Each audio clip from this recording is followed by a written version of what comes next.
This is Chad Hufford. He's an advisor dedicated to helping people live their lives abundantly. However, his approach goes far beyond just the numbers. Together, we dive deep into what being wealthy truly means, challenging the notion that money solves all problems, emphasizing instead that money is just one of three pillars, the other ones being relationships and health.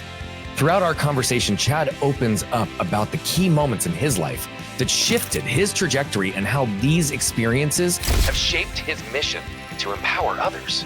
He emphasizes the importance of having those difficult conversations, either with someone that you love or yourself. And in this episode, you will be able to identify what are yours and how these discussions can be a catalyst for change. So get comfortable and let's flip the lid with Chad Hufford as we explore how to redefine wealth and take action. Enjoy. Welcome back to Flipping the Lid. You know what we do here by now. We have the real raw conversations that really normalize the conversations in life that we all need to be having. We do talk about what people do, but what we really focus on is who they are and the stories that have shaped them and gotten them to where they are, not just the highlight reels, but the pieces that really took resilience and adversity. And our guest today, in just a short little conversation we created a ton of depth, and I just was really excited to get him in this seat for a longer form interview. He's a man, a husband, a father. He's somebody who has done a variety of different things in his background, but today runs a small boutique firm that manages over $500 million in assets. And ultimately, he's focused on fitness and faith and finance and really being able to help people step into and live their lives abundantly. So, Chad, I am so excited to have you here with us today. And looking forward to jumping in, my friend. Well, Brian, it's a pleasure to be here. As you alluded to, I thoroughly enjoyed our first conversation and looking to share more with you and collaborate with you and be hopefully a blessing and encouragement to your audience. I have no doubt that will happen, my friend. So the only question that I ask everybody on this show without fail is I just gave a small intro based on who I have experienced you as and a little bit I know about you from your bio and your background and what you do, but who are you in your words? I'm a guy who tries to help people find the best version of themselves. And in that, I've got to try to find the best version of me and bring that person to the table every day. And as you already alluded to, we manage a significant amount of money, but that doesn't represent just money. It represents over 1,000 families across the United States who depend on us to be at our best so they can live an abundant life, so they can have freedom and security in their finances. And one of the things I've noticed when you give people confidence and security with how they're investing in their financial plan and just their money in general, it's amazing how much that intentionality and confidence ebbs into other areas of their life. It doesn't just stay in one spot. And the reverse, of course, is also true. When we are fearful or have anxiety about our finances, it doesn't just stay in that area. So finance is just a way that I have learned to help people create a more abundant life. But as you already alluded to, it goes way beyond money. It's about our physical health, it's our financial health, our relationship health. All those are, I think, important pillars. We just get paid to work on the financial piece. Yeah. You know, we talk about wealth because a lot of our framework is this concept of waste to wealth, right? And it's really helping people identify and remove the trash from their past or the waste they don't know exists within, and ultimately stepping into wealth generating activities. We define wealth beyond just monetary riches. It's not, a coincidence, I'm sure, but you define it almost exactly the same. To me, it's monetary riches, time, relationships, and health. And if we don't have all four of those, we may be rich, but we'll never be wealthy. Right. And for me, there's a complete difference between having a bank account full and being internally empty. Right. And I find that so many people do find a way to create that financial freedom, but they don't actually do all of those other pillars. And therefore, they cannot become the best versions of themselves. Could you give a little bit of a perspective and a background for you in particular around when in your life did you discover that you wanted to be the best version of yourself and ultimately that you weren't at the time, hence the work and the path that you've now gone down? Okay. So I'll try to make this short and concise, but if we go back almost a quarter of a century, I was in my late teens and I was working at a gym, and I was working out at the time with a guy. His name is Max Moga. Max was his call sign. He was an F-22 Raptor pilot, one of the very first. So Everybody's seen Top Gun now, but this was like a real Top Gun scenario. They handpicked a handful of these pilots to roll out the Raptor in the late '90s, and he was one of, I think, 5 guys. So very accomplished, very skilled. I'm in my late teens. He's in his mid 20s. I'm looking at him like he's got the world figured out. He was probably 25 years old, but he's already a captain. And we were working out one day, and we get done with our lift, and we're just kind of BSing a little bit, and he goes, "Chad, what the heck are you doing with your life?" He didn't say heck, but this is a family show, so he goes, "What the heck are you doing with your life?" And I was like, "What are you talking about?" He's like, "You've got a lot of potential, but you're sitting here at the gym." And I'm like, "Yeah, I'm sitting at the gym and I'm getting paid, and like this is a pretty good gig, And I was making actually really good money for late 1990s, and I hung out at the gym for 8-10 hours a day and got paid for it. But he's like, "Well, look at some of these other trainers." He's like, "I'll bet when they were there, when they were your age, they said the exact same thing." And that made me really defensive, because I'm looking at people whose lives were, I mean, not that they weren't doing anything, but they were kind of stuck. They were doing the same thing now they were doing 20 years ago. And not to belittle or demean anything that a personal trainer does, but they weren't becoming a better version of themselves every day. And he's like, "Why don't you go to college and make something of yourself?" I said, "Well, why don't you quit drinking?" Again, I'm a young, cocky, and I just got defensive. My ego took over at that point. I said, "Why don't you quit drinking?" He said, "Done. You go to college. It can't be some gimme class. Take a real class. Take 2. I'll quit drinking for a month. We'll see what happens after that." So I'm too prideful to back down. And I say, "All right, let's do it." So I chose anatomy and physiology. And it was a very difficult class. It was kind of a washout class for the University of Alaska nursing program. So it was very difficult because they used that to weed out applicants. But there was like probably 8-to-1 girl to guy ratio. And I was like, well, maybe this college thing isn't going to be so bad. Yeah. So I stuck with it. It was something personally interesting to me. It was challenging. It checked a lot of the boxes. And about 6 months after that, I actually nearly lost my life to carbon monoxide poisoning. It should have. I slept all night in being exposed to it. We probably don't need to get into the details of that, but it was a miserable experience. People say, you have certain things that you think might take your life, and then at some point you're so miserably you hope that they do. And I got to that point. It was a very, very traumatic experience, but those 2 events really prepped this idea in my mind that I could have been standing before my maker, giving an account of my life, and had very little to show for it. I'd been given a lot. I had been entrusted with a lot. Both opportunities and family and my upbringing, my education, a lot of things I've been blessed with, and I did not have much to show for it. And it was pretty chilling to think about. My ticket could have been punched. I could have been standing before God and trying to make excuses for why I had been so selfish with my life. And so that's kind of the try to be the concise version of that story. But it's really those 2 events, and that man, Max Moga, kind of lost touch with him. So 9/11 happened shortly thereafter. And of course, he's, doing secret missions. He's not allowed to talk about it. He's just gone. He's gone from Alaska, and completely lost touch with him. And I got a call maybe 3 or 4 years ago from a Colorado number, and it's Max Moga, and he's about to make general. President Trump had appointed him as one of the newest generals of the United States Air Force. Now Max is a 2-star, but I was able to share the impact that he had and share what that meant in my life. And I'm getting a little long-winded here, but it was absolutely a pivotal moment.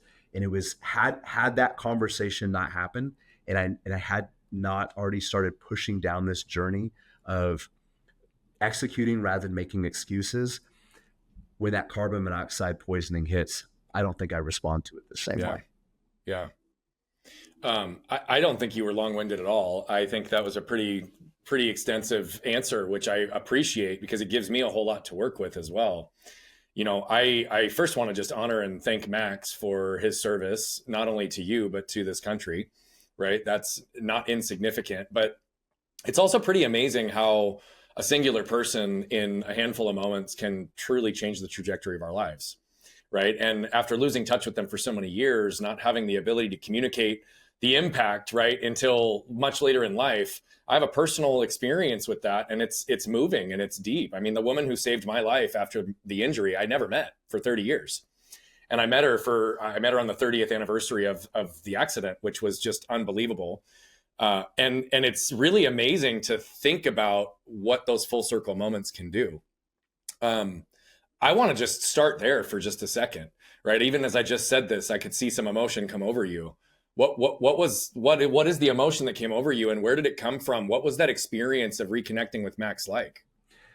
Well, what I'm thinking about now is something I've never thought about before. When you talked about reconnecting with this woman who saved your life, I've always looked at that moment, that conversation with Max, as an inflection point. It is. But I never thought maybe he did save my life. I think this is the first time that thought crossed my mind, because if I don't have that conversation, if I'm not already on this trajectory of challenging myself and putting myself in uncomfortable, difficult circumstances and choosing challenging situations, flirting with failure, if I'm not already on that pathway, I don't know, maybe I don't fight as hard to recover. Yeah. So maybe in some way that he did save my life. And I as you were talking about that woman, that's really the first time that thought has hit my brain, that maybe the impact was even bigger than I thought. Well, I mean, and I'll just, for those that are listening to this instead of watching this, I can tell you that the reaction that I saw on Chad's entire soul and existence was visceral the second I said that. And the reason I highlight that, Chad, is because I would suggest that when something hits us as resonant and as strong as it just did for you, there's a lot more truth to it than we would have ever even thought about. And so the fact that you'd never considered that, and those words came to my mind as that example, right? I would suggest that maybe that is more impactful as it relates to your life being saved than maybe has ever been given credit before. And thank you for allowing us to see your emotion real time around it and unpacking it with us. I want to go back to those initial moments with Max, though, for just a minute, because I think this is really, I loved how you just stepped into and owned the level of defensiveness and the ego that was existing at that time. You know, we teach some concepts around the second that we protect ourselves, we actually guarantee we disconnect ourselves from who we are and what we want, right? And what does that mean? Protect ourselves could be in moments like that, which is just defensive, right? In my situation, it was interactions with my wife in very simple ways where I would hear something completely different than what she said, and I'm defending and protecting something that wasn't even connected to what she was talking about. But this nature of defense in a world that is so focused around criticism and judgment of others to become somebody or something that maybe they weren't originally, where was the defensiveness coming from for you in that time? What specifically were you protecting when he was challenging you to step into who you were capable of being? I think I was protecting a comfort zone. Okay. And I wanted to be comfortable more than I wanted to be my best in that moment. But I think I knew what he was saying was true. And just to give a little bit more context to this, I was homeschooled. I was homeschooled in the 80s when only the coolest, most popular kids were homeschooled. No, and there's a stigma attached to being homeschooled, and we earned every bit of it. Like, my mom made her own clothes. They matched. Like, we would, on vacations, we'd walk through the airport looking like we had our own little Where's Waldo convention, everybody in these striped red shirts. It was ridiculous. Dude, I need some family photos from back in the day. I got to see this. No, I think we've destroyed them all. But just to be clear, my mom used to do family photos, and my brother and I would have to wear turtlenecks, matching turtlenecks, and we'd all go in these matching turtlenecks. By the way, turtlenecks are like somebody strangling you. I hate them. But okay, so you're close, but did your mom make the turtlenecks? Because we had she didn't make them. She didn't make them. My mom made them. No, I know. Yours is even better. My mom used to like grind her own wheat to make bread. So not only do we bake our own bread, people are like, oh, you probably made your own bread. Like, yeah, like I had math tests interrupted by this wheat grinder going off. Like, oh, we've got to stop our spelling test to grind some wheat. We're not Amish or anything, but like, anyways, we were resourceful. So hard. I got you. So hard. But point being, back in the 80s, we were making it up. It isn't like it is now where it's popular. There's correspondence schools. It's very structured. We were making it up. And I knew I could work hard. I thought I was fairly intelligent. Um, but there was that thought, maybe, maybe you're not what you think you are. And I was so afraid of failure at that point in my life that starting college, exposing myself to formal education, because at that point I'd never had a single day of formal education in my life. And I did not want to face that and realize, no, I'm way behind. I'm not prepared. I'm not ready for college. I'm not ready for school. I didn't know as much as I thought. I wasn't as intelligent. I had all these like fixed mindset fears. Mm-hmm. So at the very surface, I was protecting my comfort zone. But at a much deeper level, I was scared to find out that I wasn't who I thought I could be. And I didn't want to be faced with that. It was easier just to ignore it, stay in a comfort zone and not fail. Yeah. And not flirt with failure. And so I think all those things were tied together. And what made that moment really impactful beyond what we've already shared is at that time in my life, I was actually training for a bodybuilding show. I was in the best shape of my life and actually had a really good shot at winning a state title. And that was my world back then. And had somebody from the outside world who was maybe really accomplished, like a fighter pilot, that didn't have the fitness background, I would have been like, you don't understand how important this fitness is. But Max was in incredible shape. Skipped a couple leg days. We have to tease him for that because I've been making fun of him for 25 years about that. But he said, you know what, the cockpit is small. I can't do a lot of squats. Anyway, but no, he was in phenomenal shape and always has been. So he knew how important the gym was, but he also knew how important everything outside that was. Yeah. I had to have a balanced life, like we opened the show.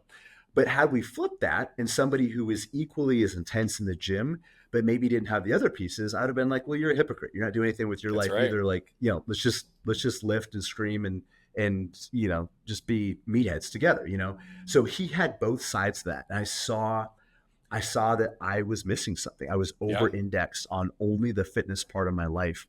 So he was one of the few people probably in the world at that time that could have had that conversation with me. Even though I got defensive, it did sink deeper. I did think about those things because I respected him on a professional level, on a personal level, and what he was inside the gym. Yeah. I mean, I appreciate the way you answer questions. You could have just remained on the surface level of, I was in a comfort zone, but you didn't. You took it deeper to what was actually behind that. And then I think you also highlighted on something that's extremely relevant, right? Is that when we actually respect someone, right? And when they have the credibility and context for understanding where we're coming from, it makes it easier for us to actually receive and accept advice, feedback, and challenges from those with which we have respect versus otherwise. And so I appreciate all of how you handled that and how you honor Max. It's a beautiful thing. You did skip relatively quickly through the carbon monoxide poisoning, yet you also said it was extremely traumatic. And so I would like to slow down there for just a minute if possible and understand a little bit more about either what happened, right? And then what was so traumatic about the experience and what did the kind of recovery and journey look like for you? You know, I don't hear about carbon monoxide poisoning often. And so it's one of those things I'd love to unpack and better understand how it affected you. Okay. I'm not trying to sidestep that. Can we go real quick back to that conversation with Max? The one thing I want to touch on that you kind of brought up, what you're speaking to is this idea of relationship capital. Yep. It wasn't a stranger. It was somebody that I knew cared about me, that had built up enough relationship capital to have that difficult conversation. And that was absolutely critical in that moment. He had built up the right to push back against me a little bit. And because I knew it was out of love and concern. It wasn't an ego thing. And what was really interesting about that is, so fast forward to a few years ago, 20 years after that conversation, when I get this phone call, and I said, you probably don't remember this, but 20 years ago, we made a bet. It's actually a dare. And he said, not only do I not remember, not only do I remember, he said, I remember exactly how that beer tasted, that first beer after that month. Yes. But he said, Chad, I wanted to have that conversation with you for a long time. He said, I was fearful. I wasn't sure how you were going to take it. I didn't know how to bring it up. And the reason I want to share that with you and with your audience, though, is I think a lot of times we sit on things in our soul. Like we know that we've got to do this. It might hurt.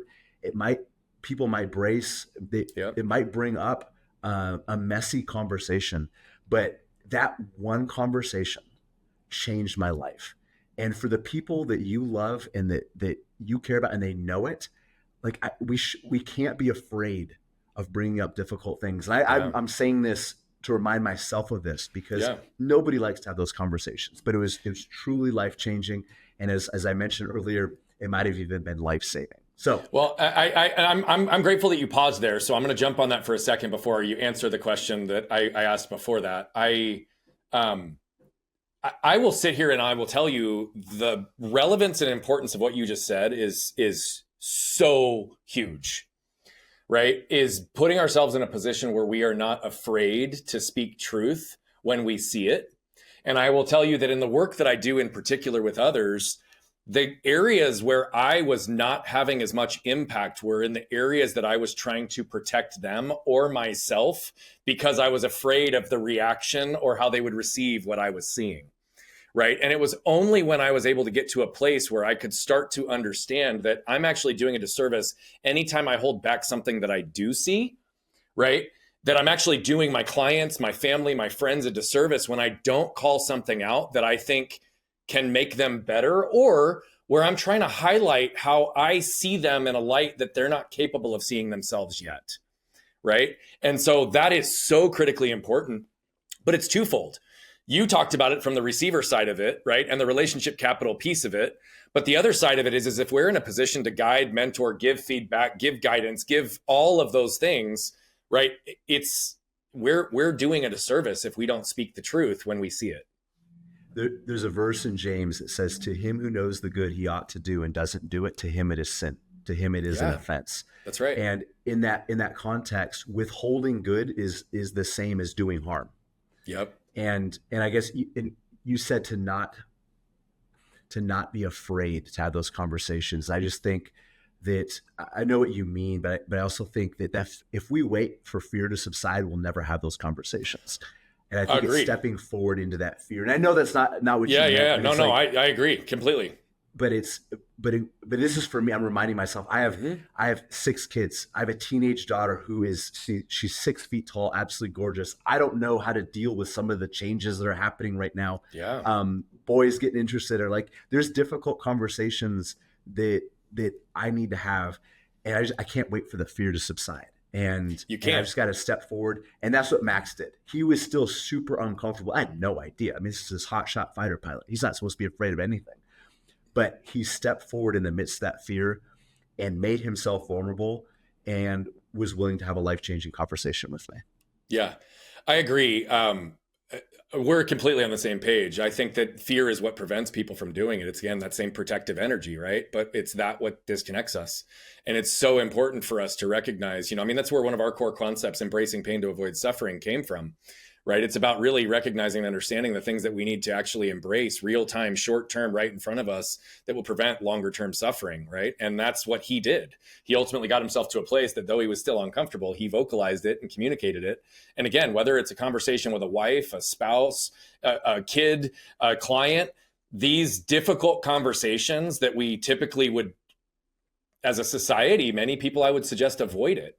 Right? They don't have to be difficult. They can be diffused, especially if they're led with heart, and especially if they're led with not trying to be right, but to get it right, or to suggest that you're trying to help the other person get it right. It's a complete different shift when it's coming from ego and wanting to prove something versus I'm trying to be additive and help. Right? And that's what he did, which was so beautiful. Well, what's really interesting about that is my wealth management company it's Veritas Wealth Management. It's Latin for truth. And the reason we chose that is because that was a commitment that we were going to have those hard conversations. We were not going to tell people what they wanted to hear. We were going to give them the information that they needed to know. Bingo. We were going to tell people the truth and let the chips fall where they may. Instead of trying to sell a product or an idea, we're giving people the information that they would need to create a better future for themselves and let them decide if they're going to accept that or not. I love that. I did not know that that was the root of the name of your firm, and I'm really happy that that came out. My reason for existence, my stated purpose in life, is to allow my truth to give others permission to live theirs. So much of what we talk about and teach too is that old adage is that the truth is ultimately what always is going to set us free. Right? It's just that often people's truths are buried behind the trash from their past, and they've got to dig deep enough to find it and step into it. I love that you do that in an advisory role. It's so important. And that's what establishes trust. It ultimately also breeds connection, community, right? And when we are stepping into truth consistently, that is where life, freedom, joy, all of it exists. I love that that's the name of your firm and that that's the root of it. I'm so happy that you shared that. We could keep going down this path, but I really do want to get to the carbon monoxide piece because I want to hear about that a little bit. And I know we're on a little bit of a short timeline today. So I'd love to go back there for just a couple of minutes, and then we're going to continue the conversation somewhere else. And I'm sorry, because I know I took. Don't apologize. Don't apologize. It was all valuable. Nothing to apologize for at all. Man, like at all.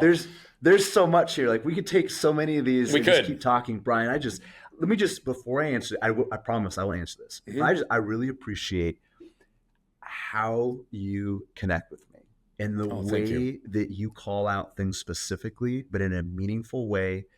This is only the second time we've talked. It's not like we're old buddies, the people listening. Yeah. I just really appreciate your presence and the way that you create an environment for us to have this conversation. So fully received. Thank you, my friend. Thank you. So carbon monoxide poisoning. My family is on vacation. I stay home. I'm still living at home at the time. I'm 19. A week before my 20th birthday, I'm going to school and I'm finishing up my second semester of this anatomy and physiology class. I've taken a couple other classes now, and I stay home from this trip because I have finals. And it's April in Alaska, so it's not freezing cold, but it's cold enough that I get home and I'm like, this house is a little cooler than it should be, and the heat's not working. But it's a Friday night, and I was like, you know what, long day. I'm gonna worry about it tomorrow. I'm gonna worry about it on the weekend. So I go to bed, and I wake up after a couple hours, and I'm really sick. And I thought it's got to be food poisoning because it hit me so hard, so fast. Yeah. And I go to the bathroom and get sick, and then I go back to bed. And I go back to sleep. I did that at least 8 times, and I stopped counting after 8 because at that point I was so delirious. I didn't really know what was happening anymore. I was completely dehydrated. And of course, I don't know at this point, this carbon monoxide, but just for those of you that don't know, what carbon monoxide does is it's basically a school bully, playground bully that pushes oxygen off your hemoglobin. So you're still breathing in oxygen, but the protein, the hemoglobin, and sorry, my degree's in biochemistry, so keep I'm not going, bro. I nerd out too much, but there's a protein in your blood that carries oxygen. So the carbon monoxide pushes oxygen off that hemoglobin. So even though you are breathing in oxygen, your body cannot carry it. It can't deliver it to your tissues. So I am slowly asphyxiating, even though I'm breathing in air. And I don't know that that's happening. And I started having horrible convulsions and just a violent reactions that we're not going to get into on this show because it's gross, it's disgusting. Yeah. But I kept going back to bed because I didn't know what was happening. And by that point, I'm not even thinking clearly. I'm not thinking through what might be causing this. And then in the morning, my neighbor comes over and gets me out of there and starts airing out the house. And funny, not funny, but we actually had a bunch of carbon monoxide testers, but they were upstairs in a box, and apparently that's not how they're supposed to work. So he actually works for an industrial company, so he gets and they did mining and things like that. So he has a very robust carbon monoxide meter that he brings over, and the levels were over 500 parts per million after it had been airing out for a while. 500 parts per million is fatal within 30 minutes. Sometimes I've been sleeping in it all night. And as I told you before, I was training for this bodybuilding show. I was in the best shape of my life. I went from being a phenomenal athlete. I'm not trying to toot my own horn, but I was putting in work and I was getting the results I wanted, to not being able to go up the stairs because my body just physically could not function. I tried to push through it, but it wasn't a mental thing at that point. Like my tissues just did not have the oxygen to process basic metabolic functions. And it was a very, very long, very, very painful process. And I would love to say that the light bulb moment turned on right away, but my initial reaction was anger and frustration. Yeah. You know, why is this happening to me? Woe was me. I'm a victim. And it took me a few months to realize that I was lucky to be alive. And there's no good reason physiologically or medically for me to be alive other than the fact that God wasn't done with me yet. Yep. But I needed to treat every moment like it. I won't say borrowed time, Brian. I look at it as bonus time. That my life could have and should have ended at 19 years old, a week before my 20th birthday. And every day I get is truly a gift. A lot of people say that every day is a gift from God. Yep. But I was so close to having that gift or turning in that gift. And I would not have been proud of what I was turning in. So I do believe every day is a gift from God, but I also believe that how we live out our life is the gift that we give to him. And that's the gift that I've been working on for the past 25 years. Yeah, man. You know, I often speak about the freedom that comes once you have a healthy relationship with mortality, right? People who have near-death experiences do have a different appreciation for every breath that they take. And I mean that with no pun intended in your situation, right? But that is traumatic. And to your point, 8 hours of exposure. What was the recovery time like? I mean, how long? Was it months? Was it weeks? Was it days? And how long did the mental and emotional components of it take before you were able to start to heal there? The first month was pretty excruciating. I had a constant headache.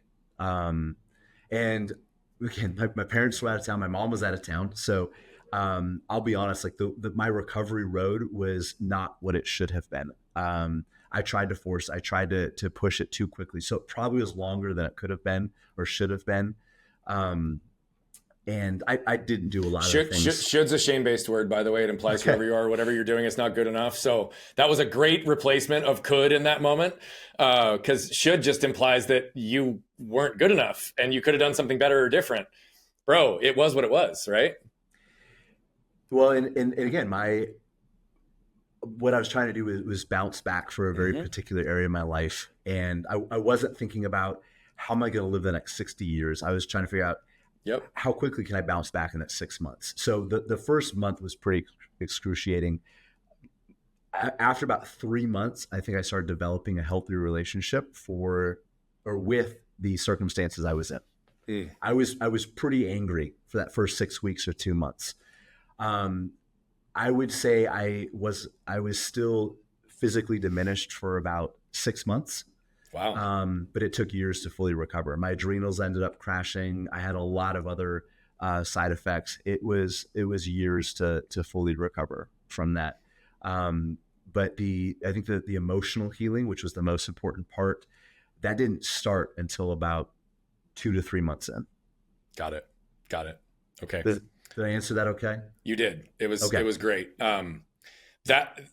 I'm gonna shift gears on us for a little bit because I want to be respectful again of time and where we're at in terms of space. But I do want to honor you and say thank you for sharing that the way that you did, giving the details and bringing us a little bit into your story and your journey.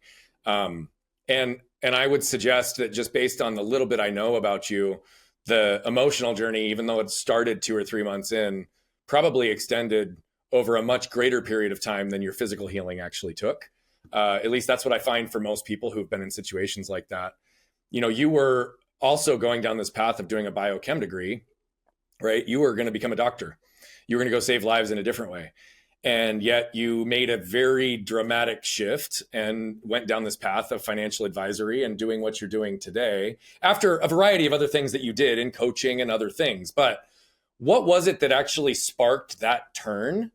What led you away from becoming a doctor to ultimately becoming someone who helps fix and curate wealth in a different category? Well, what really was the first turn in that was meeting the woman who's now my wife. And we might have to have another conversation because there's just so much to unpack here. But we may have to have you back for a second, because I can already tell every single freaking thing we've talked about, we could talk about at length. And so, yes, we'll probably have to have you back again. Absolutely. So I told you that I've been given a lot. I had a very privileged childhood, and I don't just mean money. My dad had a good job. He made good money. But I mean, two parents that loved me, a dad that was at every t-ball game, every basketball game, every football game. He was at all the games I didn't want him to be at, because you can't really scream and yell at the ref when your dad is sitting there, you know. My mom homeschooled me when nobody was homeschooled. Like, she was a pioneer. Like, she did one of the scariest things you can do, and just stepped out into the unknown with her kids and figured it out. I have amazing parents. We had an amazing community. But my wife did not. My wife, she's a twin, and she has a sister a year and a half younger than her and her twin, and another one a year and a half younger than that. So when she was 4 years old, there was 4 girls, 4 years old and under, and her dad left. Her mom became an alcoholic, and some of the most important people in her life essentially abandoned her at a very young age. And what I realized very early on in our relationship was I was madly in love with this woman, still am, but she didn't want a surgeon. She didn't want a physician. She wanted a husband. She wanted a family. She wanted stability. And I know how I'm wired. And in fact, one of my surgeon friends, who he's a little older, but he was a surgeon at this time. And he was just like, man, the way you're wired, I don't know if you're going to be able to figure out how to balance this, you know? And so I took 3 years off to really pause. Like, man, I put all this work into this biochemistry degree, and it seemed like everything was lining up, Brian. I was getting letters from medical school professors writing me letters of recommendation for other medical schools. And my resume looked good, and I thought everything was perfect. And then I met this woman, and it just stopped me cold. So I had a lot of reservations about, well, what am I going to do? And there's the head trash around the sunk cost of, I put all this work into the biochemistry degree. I can't let that languish. Yeah. But I'm in the plane one day, and I'm actually going to a friend's wedding, headed to Ohio, and I'm reading a book called Simple Wealth, Inevitable Wealth by a guy named Nick Murray. And I was like, this is the information I need to bring to the world, because I had seen at an early age, my dad has been involved in finances my entire life. And he used to teach classes in our church. Before Dave Ramsey, there was a guy named Larry Burkett, and the curriculum is called Crown Financial. And the way we were raised with finances just being a regular part of conversation, we would talk about finances like some families might talk about what they're doing this weekend, or who played last night on Monday Night Football or whatever. But it was very normalized. I didn't realize that people didn't pay cash for things, that people bought cars they could actually afford, and that they say, like, what we did, I just thought everybody did. And I saw how my dad changed people's lives through finances. Because again, when you start allowing people to build confidence and clarity in their finances, they start gaining intentionality and purpose in a lot of other areas of their life. Yeah. And I saw that growing up, but I hadn't really thought, like, that could be me. I could take that and do that as well. I could change people and heal people and allow people to become better versions of themselves through finances. I just thought it would be through medicine. It would be through physical health, not financial health. But then after reading that book, I realized this is my mission now, and I've got to figure out how to make this come to fruition. I love that. It's interesting, because I feel like so often some of the biggest issues connected to money are the relationship people have with money, right? And often, right, it's this concept of scarcity is just multi-generational, gets patterned down, gets inherited, right? A lot of work that I do with entrepreneurs is often even getting to the root of what their relationship with money is that's blocking it from flowing, because I believe that money is energy like everything else, right? It's just, and especially in today's world, it's numbers on a freaking screen more than anything, because our normal currency is shifting. And so I say all that for two reasons. One, you obviously work with people and coach people through the concept of scarcity mindset, but you also identify as someone who has struggled with scarcity mindset because of some of the early days of your advisory work. And so could you give a little bit of insight into where, especially given the upbringing and the normalization of finance and resources in your life, how did scarcity enter into your life? And how are you helping people navigate this concept in their own wealth generation journey?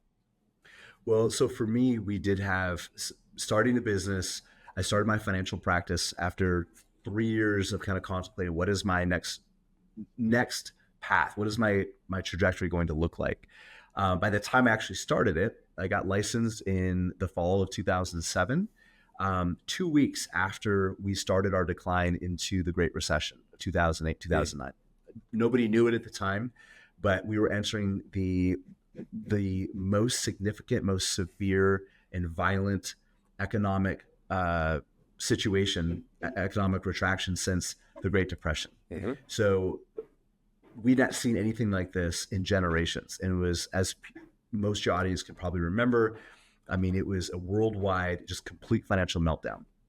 And nobody wanted to trust a green behind the ears financial advisor with a biochemistry degree. So there were some lean years. And then, I started getting that self-doubt. Like, I wanted to provide stability for my wife. And we had a baby on the way, a little beautiful girl who's now 6 feet tall.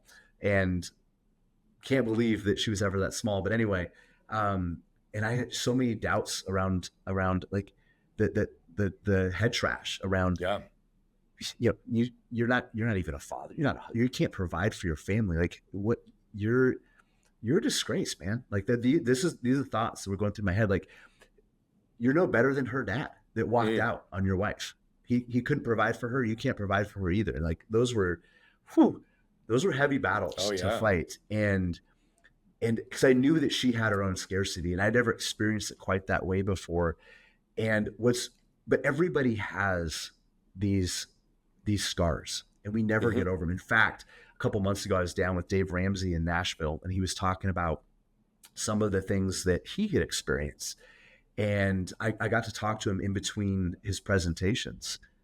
And I was like, you still have those scars, don't you?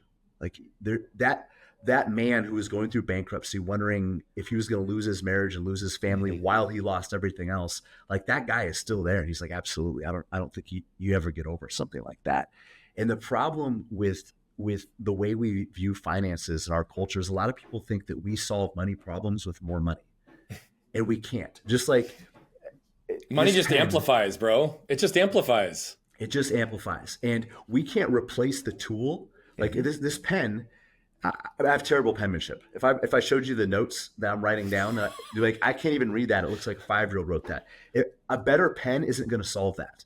I have to change who I am to better utilize this tool. Yep. That's all investments are. Money is simply a tool. Yep. And it can be destructive, but it can also be life-giving.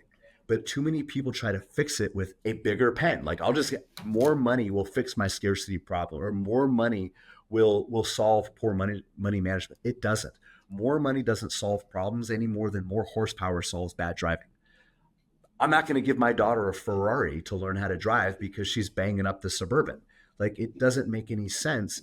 It just allows people to get into more trouble faster. So we have to fix who we are. And it's about our relationship with money. It's our relationship with the unknown and the future. That's what a lot of it boils down to. And until we're willing to face those things, money has to be a side conversation. It's just the tool. How we operate the tool, that's the biggest factor. Yep. I even appreciate how you talked about that. I would suggest to you that you're 100% correct and that the scars don't ever go away. Now, the difference between having a scar that's healed and having a scar that still festers or has things that permeate through it are completely different. And what I highlight and what I want to just call attention to is, let's just talk about Dave Ramsey for a second, since that's who you referenced, right? Those scars that created his pattern and his path in the past are still there, which means just like any trash from the past, it can be triggered in a moment and take him back from a cellular perspective back to that same state. Now, the difference is how quickly are we moving through it and how long does that energy exist, right? I talk about the low frequency energy of emotions with my shame and my anger that would last for months and years at times, right? Now, here's the reality. I've healed them at such a degree now that I don't get triggered by many of the same things I used to. However, I still will get triggered. And when that happens, I'm now only living in it for minutes and moments versus months and years. And so it's a complete different paradigm because yes, the scars don't heal, but if we don't get to the source of where those scars exist and understand the intellectual, emotional, and physical narratives that were connected around them, then we can't even move through them quicker without just numbing and shutting off. And so I appreciate the whole dynamic of how you talked about that because yes, it is. Money is energy and it amplifies, and it does come down to a relationship and what role does it play in our lives. But, I'll say it point blank. And I try to be very, very cognizant of protecting my family, but I also have said some of these things publicly. Okay. My brother and I used to babysit for the same families growing up. I'd get paid 2 to 3 times as much because I asked for it and they paid it. I was asked to give the money back to ensure that it was fair for my brother. Okay, now I say all of that because did that have an impact on my relationship with money for a very long time? Of fucking course it did, because I always could create an abundance, but what did I never trust? I never trusted that it would still be there or it wouldn't be stolen from me or someone would force their hand and make it go a different direction. And so why I say that is that was happening when I was 12 years old. I'm almost 39 and there's still resonant memory that affect my relationship with money in minutes and moments that I have to be cognizant of so that it doesn't derail my long-term path. So I want to thank you for the way you even answered that question because it was beautiful. And that's what people need to understand when they're coming to people like you. You're helping them elevate, empower them beyond just their finances because, again, their finances amplify every other element of who they are. And so knowing how you operate in fitness and in faith and with other people, I have no doubt that you're doing internal work with people to make sure that their external investments can align with where they want to go holistically. And so that's just an amazing story, my friend. As we start to come closer towards the end of our conversation, again, we're going to have you back because there's so many other places I want to unpack and kind of go down this path. But I would love it if you could give a little bit of insight as to the greatest lesson you have learned in the last, I'm going to call it 15, 16 years in the financial advisory world, right? To have amassed $500 million of assets under management, to be able to operate and work alongside Dave Ramsey as a SmartVestor Pro, and to have relationship capital with individuals who have access to finances at the level that you do. You've had a lot of experience. What's the most profound and important lesson that you can teach our audience as it relates to finances and wealth? I think this definitely applies to finances, but it applies to a lot of other things. The people who find success in life and who experience true abundance, and these aren't numbers on a bank account. Like this is a true feeling of freedom and independence. They do consistently and relentlessly what most people do sporadically. Okay. And here's what I mean by that. Everybody is saved to a 401k at some point in their life.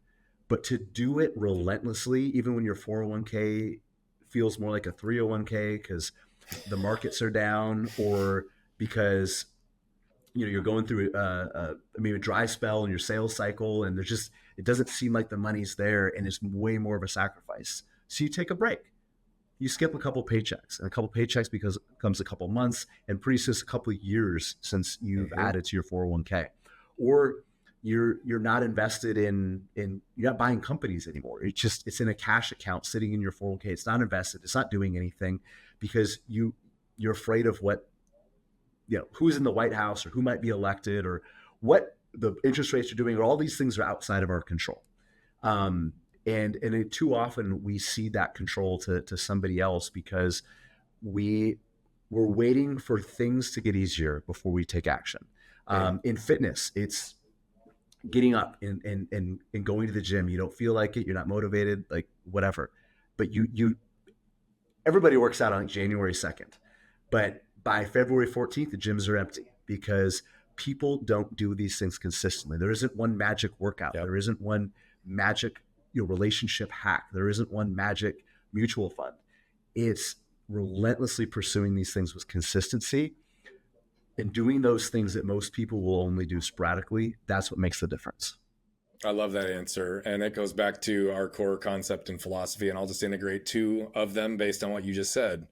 right? We can embrace the pain of hitting the gym for 30 minutes a day to avoid the suffering of aches and pains of a sedentary lifestyle, right? We can embrace the pain of doing the regular and consistent activities to ensure that our money, our wealth, and our financial investments are in alignment with who we are and where we're going, to avoid the suffering of never having the fun, freedom, and fulfillment that's connected, that what financial freedom will provide for us. And so, Chad, I really appreciate everything you're doing. Again, we'll have to have you back. Where can people find you and follow you to learn from your wisdom as we kind of start to wrap this conversation?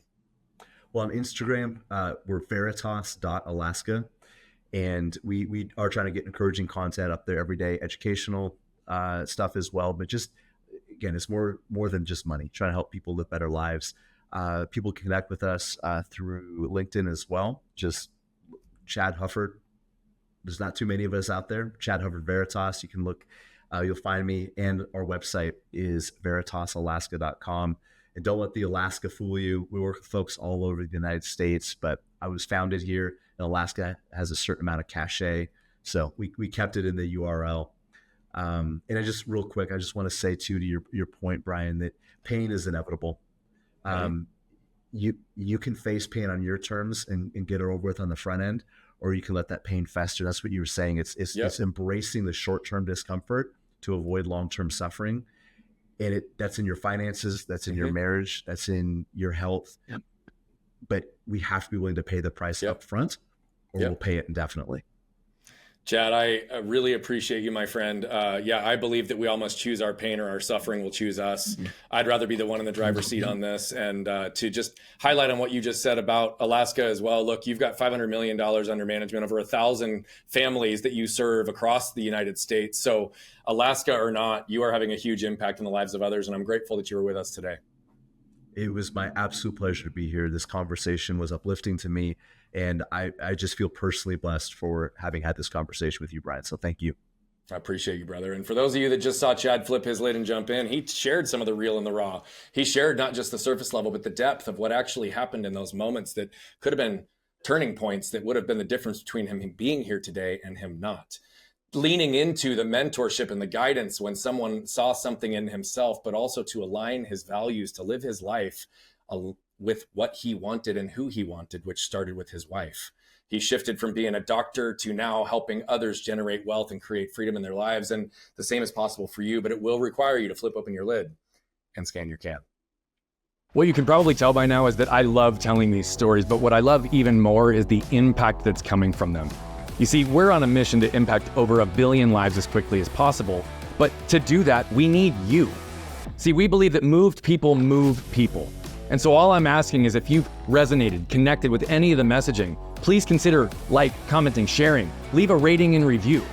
Thank you so much for tuning into Flipping the Lid. And if you want more information on the show, how to become a guest, how to recommend a guest, or any of the other details, head over to flippingthelid.com. We'll see you there.